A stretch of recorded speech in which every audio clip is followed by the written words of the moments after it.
Tänään käydään läpi värikorjausta ja toisin sanoen englanniksi color grading.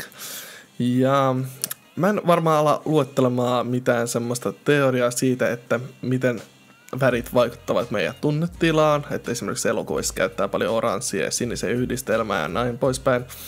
Nämä tiedot löytyy ihan vapaasti internetistä ja jokainen, joka haluaa syventyä niihin, niin se voi käydä sitten lukemassa ihan itsekseen.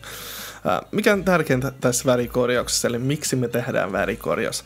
No ensinnäkin se on karkkia silmällä. Jos värit ovat hyviä, niin silloin kuva on paljon mielenkiintoisempaa katsoa. Ja toinen isoin syy on objektien erittely, eli kun halutaan esimerkiksi ottaa tällainen screeni, eli meillä on täällä mies, ja sitten meillä on vähän bokehia täällä taustalla, ja me katsotaan ihan jokaiseen suuntaan. Me ei pahemmin vielä tässä vaiheessa tiedetä, että mihin meidän pitäisi katsoa. Että okei, tossa seisoo joku mies, tuolla onkin vähän naamoja, niin poispäin. Taas kun me ollaan tehty värikorjausta ja tehty miehelle erillinen värikorjaus, niin silloin katsoja periaatteessa tietää, että täällä pitää jotain tapahtua tai että tää on meidän pääobjekti, näitä ei tarvi ollenkaan katsoa. Niin se tavallaan fokusin kiintymispiste, niin se on kans olennainen asia. Aloitetaanko esimerkiksi tästä näin, eli tässä on esimerkkinä, mitä me tullaan suunnilleen saamaan, näin. Ja tässä on meidän raakakuva. Tämä on kuvattu Sony A7S ja eikä voida aloittaa. Okei. Antamas meidän edellistä vähän pois, oikeastaan ettei ne häiritsisi meitä, niin me voidaan vaan antaa varmaankin pyyhkiä ne pois. No, nyt meillä on puhdasta kuva ja rajataamassa. Mitäs me tehdään seuraavaksi? Seuraavaksi tehdään silleen, että painetaan Command D:tä. Noin, ja me saatiin kopio meidän tasosta. Okei, eiköhän lähdetä siitä, että etsitään meidän piste, mistä lähdetään piirtämään maskeja. Mä oon huomannut semmoisen jutun, että kun video menee eteenpäin, niin meillä ilmestyy enemmän kaulaa tähän alueeseen. Niin siksi mä oon päättänyt, että mä teen maskin ihan viimeisellä frameillä ja sitten tehdään silleen, että pistää masking trackingi toistepäin. Valitaan täältä pen tool ja piirretäänpäs hiuksista alkaen suunnilleen maski. Ei tarvi olla mitenkään hirveän tarkka, että kunhan on jotenkin sinne päin. Noin. Tästä nopeasti. Noin.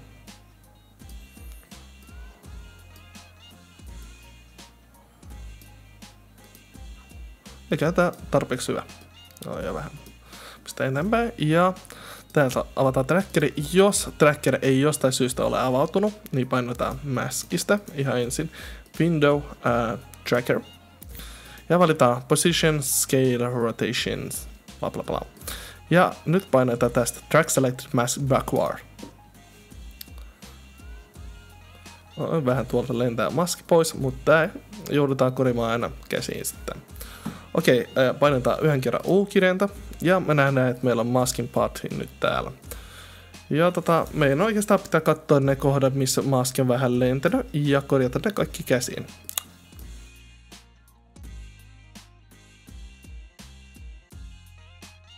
Okei, nyt kun meidän maski on valmiina, niin me voidaan tehdä jo itse värikorjausta. Tehdäänpäs New Adjustment Layer. Ja lisätäänpä siihen Color Balance. Ja sitten vaikkapa Curves. Vieläpä voisi lisätä Levels. Ja onko meillä kontrasti lisätty? Katsotaanpas, ei ole. Jätetään nämä kaikki vielä piiloon.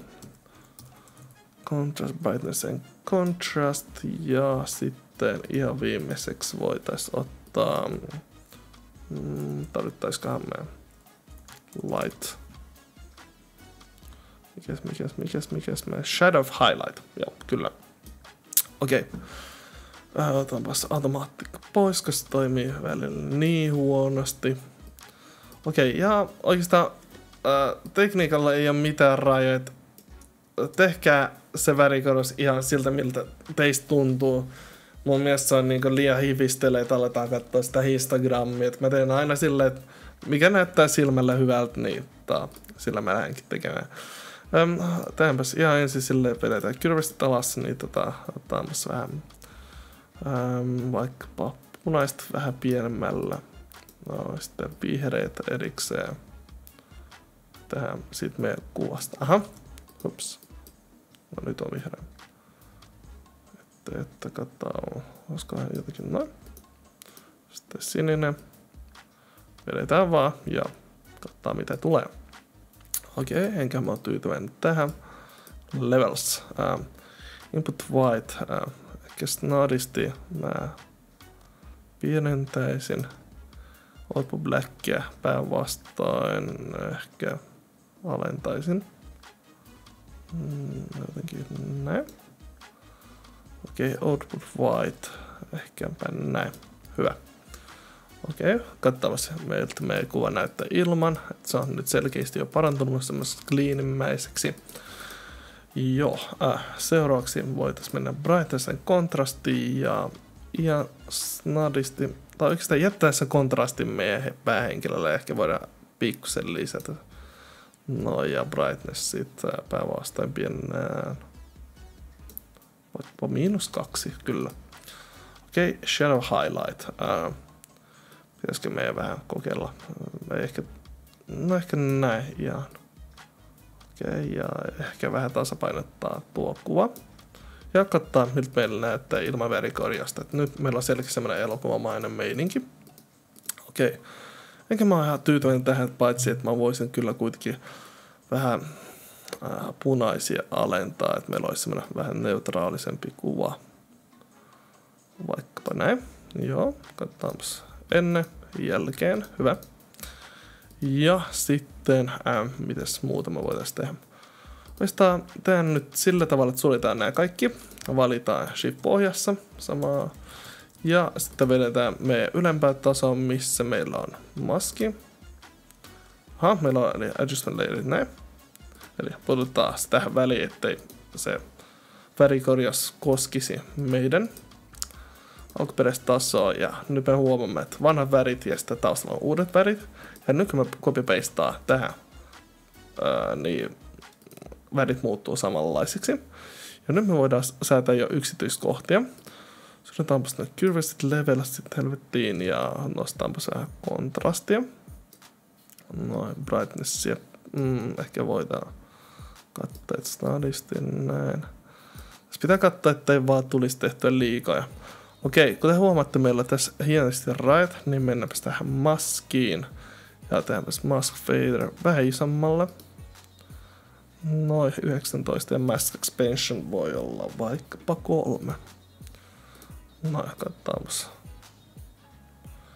Great, näyttää hienolta ja katsotaan ilman maskia, miltä meillä näyttäisi.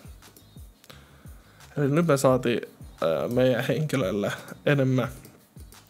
enemmän miten sitä sanoisi, huomiota tässä kuvassa.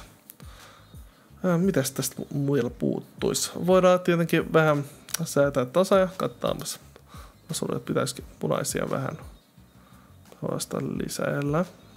Näin. Sitten vihreät, katsotaanpas.